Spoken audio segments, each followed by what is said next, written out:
হাসিনা সরকারের পতনের পর বাংলাদেশের রাজনীতির মাঠ এখন এক অদ্ভুত সমীকরণের সামনে দাঁড়িয়ে। এতদিন ধরে যে প্রচলিত ধারণা ছিল আওয়ামী লীগ গদি ছাড়লে সেই শূন্যস্থান একচেটিয়াভাবে দখল করবে বিএনপি, সেই ধারণায় বড়সড় ধাক্কা দিয়েছে বিওয়াইএলসির সাম্প্রতিক এই যুব জরিপ। কেন এটি জামায়াত ইসলামীর জন্য সুখবর আর বিএনপির জন্য হতাশার কারণ হতে পারে? জামায়াত ইতোমধ্যেই বিএনপিকে পেছনে ফেলে দিয়েছে। সেখানে জামায়াতের সমর্থন 29%, যেখানে বিএনপি পেয়েছে মাত্র 13% মানুষের সমর্থন। বিএনপি ডুবে যাচ্ছে, কেউ থামাতে পারছে না, না বেগম জিয়া পারছে, না তারেক রহমান পারছে। বলতে লজ্জা হয়, জিয়াউর রহমানের ঔরসজাত সন্তান নিজেকে ভারপ্রাপ্ত চেয়ারম্যান দাবি করে, কার্টুনের মতো কথা বলে। তারেক রহমান সাহেব বাংলাদেশের প্রত্যেকটা সরকারি ইউনিভার্সিটিতে ছাত্র সংসদ নির্বাচনে আপনারা কি কোথাও জিততে পেরেছেন? আপনারা কি চাঁদাবাজি, টেন্ডারবাজি, ধর্ষণ, ভূমি দখল, ক্লাব দখল কোনো কিছু থামাতে পারছেন? হাসিনা সরকারের পতনের পর বাংলাদেশের রাজনীতির মাঠ এখন এক অদ্ভুত সমীকরণের সামনে দাঁড়িয়ে। এতদিন ধরে যে প্রচলিত ধারণা ছিল আওয়ামী লীগ গদি ছাড়লে সেই শূন্যস্থান একচেটিয়াভাবে দখল করবে বিএনপি, সেই ধারণায় বড়সড় ধাক্কা দিয়েছে বিওয়াইএলসির সাম্প্রতিক এই যুব জরিপ। প্রতিষ্ঠানটির তথ্য উপাত্তের উপর ভিত্তি করে ডেভিড বার্গম্যানের বিশ্লেষণ আমাদের রাজনৈতিক ভবিষ্যতের এক নতুন এবং অনেকের জন্য অস্বস্তিকর বাস্তবতাকে সামনে নিয়ে এসেছে। আসুন জরিপটির গভীরে যাওয়া যাক এবং বোঝার চেষ্টা করি কেন এটি জামায়াত ইসলামীর জন্য সুখবর আর বিএনপির জন্য হতাশার কারণ হতে পারে। বাংলাদেশে জরিপ নিয়ে সাধারণ মানুষের মনে সন্দেহ থাকাটা নতুন কিছু নয়। হাজার দুয়েক মানুষের মতামতে কি আর 18 কোটি মানুষের মন বোঝা যায়? এমন প্রশ্ন উঠতেই পারে। তবে পরিসংখ্যান বিজ্ঞানে র্যান্ডম স্যাম্পলিং এমন একটি পদ্ধতি যেখানে সঠিকভাবে নমুনা চয়ন করা গেলে অল্প সংখ্যক মানুষের মতামতেও পুরো জনগোষ্ঠীর একটা প্রতিফলন পাওয়া সম্ভব।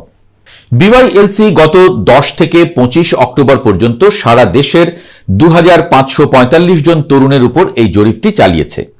এই তরুণেরা 18 থেকে 35 বছর বয়সী, যারা মোট ভোটারের 1/3, অর্থাৎ আগামী নির্বাচনে সরকার গঠনে এদের ভোট হবে সবচেয়ে নির্ণায়ক ফ্যাক্টর, এমনটা মনে করা হয়। ইংরেজি মাধ্যম, বাংলা মাধ্যম এবং মাদ্রাসা 3 ধারার শিক্ষার্থীদের এতে অন্তর্ভুক্ত করা হয়েছে। এই তরুণদের পালস বা নারীর স্পন্দন বুঝতে পারা মানেই রাজনীতির ভবিষ্যৎ গতিপথ ধরে ফেলা। ডেভিড বার্গম্যান তার বিশ্লেষণে ঠিক এই জায়গাটিতেই জোর দিয়েছেন। তিনি মনে করিয়ে দিয়েছেন, সরকার পতনের পর থেকে হওয়া একাধিক জরিপে প্রায় একই ধরনের ফলাফল দেখা যাচ্ছে, তাই এই সংখ্যাগুলোকে উড়িয়ে দেবার সুযোগ নেই।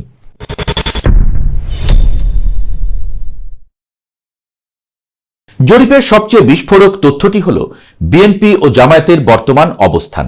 ফলাফলে দেখা যাচ্ছে তরুণদের 20% সমর্থন করছে বিএনপিকে আর 17% সমর্থন জামায়াত ইসলামের দিকে। আপাত দৃষ্টিতে বিএনপি 3 পয়েন্টে এগিয়ে আছে বলে মনে করা হলেও পরিসংখ্যানের ভাষায় একে বলা হয় মার্জিন অব এরর বা ভুলের সীমার মধ্যে থাকা। সোজা কথায় জরিপে যে 3% ব্যবধান দেখা যাচ্ছে, বাস্তবে হয়তো সেই ব্যবধানটুকু নেই। মাঠ পর্যায়ে বিএনপি ও জামায়াত এখন সমানে সমানে লড়ছে, কোথাও তো আবার বিএনপির থেকেও এগিয়ে থাকছে জামায়াত। বার্গম্যানের বিশ্লেষণ মতে জনসমর্থনের এই চিত্র প্রমাণ করে যে বিএনপি এককভাবে মাঠের নিয়ন্ত্রণ নিতে পারেনি। আঞ্চলিক রাজনীতির চিত্রেও এর স্পষ্ট প্রমাণ মেলে। জরিপ বলছে খুলনা বিভাগে জামায়াত ইতোমধ্যেই বিএনপিকে পেছনে ফেলে দিয়েছে। সেখানে জামায়াতের সমর্থন 29%, যেখানে বিএনপি পেয়েছে মাত্র 13% মানুষের সমর্থন। যদিও ঢাকা, চট্টগ্রাম এবং রাজশাহীতে বিএনপি এখনো এগিয়ে, কিন্তু ব্যবধানটা খুব একটা স্বস্তিদায়ক নয়। বিশেষ করে দীর্ঘ 1.5 দশকের স্বৈরাচার বিরোধী আন্দোলনের প্রধান দল হিসেবে বিএনপির কাছে যে একচেটিয়া সমর্থন প্রত্যাশিত ছিল, তা এই জরিপে অনুপস্থিত।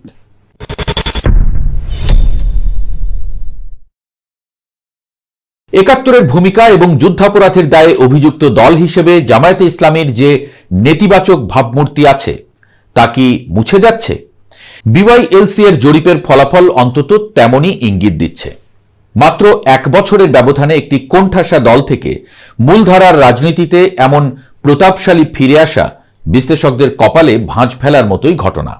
হাসিনা পরবর্তী বাংলাদেশে জামায়াত নিজেদের খুব দ্রুত মধ্যপন্থী ধর্মীয় দল হিসেবে রিব্র্যান্ডিং বা নতুন করে সাজানোর চেষ্টা করছে।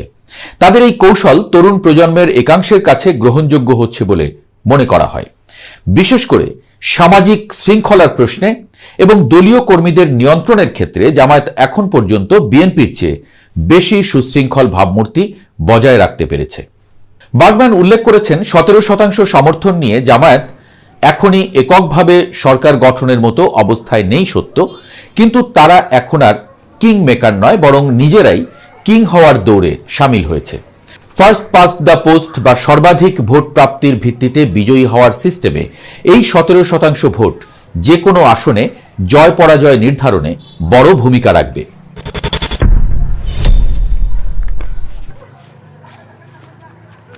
সবচেয়ে আশ্চর্যের বিষয় হল আওয়ামী লীগের অবস্থান। জুলাই আগস্টের গণহত্যা, দলীয় প্রধানের পলায়ন এবং নজিরবিহীন জনরোষের পরেও 10% তরুণ এখনো বলছেন তারা আওয়ামী লীগকেই ভোট দেবেন। বার্গম্যানের মতে এটি প্রমাণ করে যে আওয়ামী লীগের একটি কট্টর বা মৌলিক সমর্থক গোষ্ঠী এখনো অটুট আছে। দলটির সাংগঠনিক কাঠামো ভেঙে পড়লেও, সামাজিকভাবে কোণঠাসা হলেও তাদের ভোট ব্যাংক পুরোপুরি নিশ্চিহ্ন হয়ে যায়নি। তবে মনে রাখা জরুরি, এই জরিপটি আন্তর্জাতিক অপরাধ ট্রাইব্যুনালে শেখ হাসিনাকে দোষী সাব্যস্ত করার বিচারিক প্রক্রিয়ার আগেই করা হয়েছে। ফলে বর্তমান পরিস্থিতিতে এই সংখ্যাটা কিছুটা কমতে পারে, আবার নীরব সমর্থক যোগ হলে বাড়তেও পারে।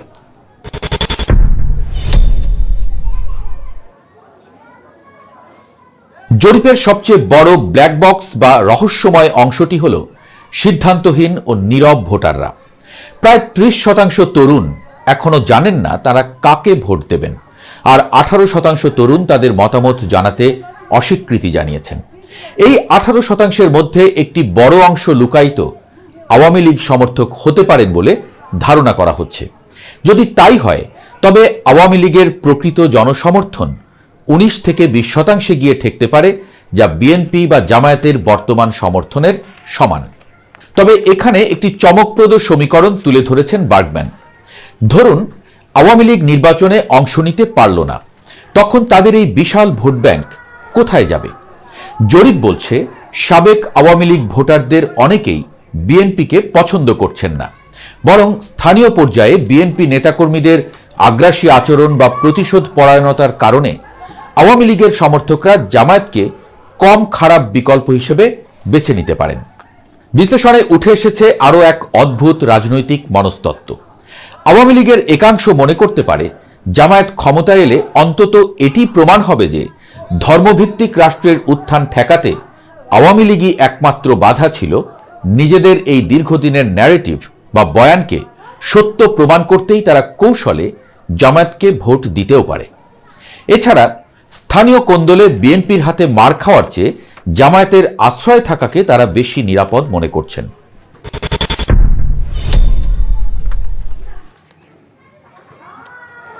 বৈষম্য বিরোধী ছাত্র আন্দোলনের ফসল হিসেবে যে জাতীয় নাগরিক পার্টি বা এনসিপি বা তরুণদের নতুন রাজনৈতিক শক্তির উত্থান হয়েছিল, জরিপে তাদের জন্য রয়েছে দুঃসংবাদ। দর্শক, এতক্ষণ পর্যন্ত যারা আপনারা আমাদের সাথে ছিলেন এবং আমাদের এই ভিডিওটি ধৈর্য সহকারে দেখেছিলেন, সকলকে জানাই আন্তরিক মোবারকবাদ। এরকম নিত্য নতুন ভিডিও পেতে চ্যানেলটিকে সাবস্ক্রাইব করে পাশে রাখা বেল বাটনটি অন করে দিবেন। আপনি কোন ধরনের ভিডিও পেতে চান কমেন্টস বক্সে জানাবেন। যদি কোনো মন্তব্য থেকে থাকে সেটিও জানাবেন কমেন্টস বক্সে।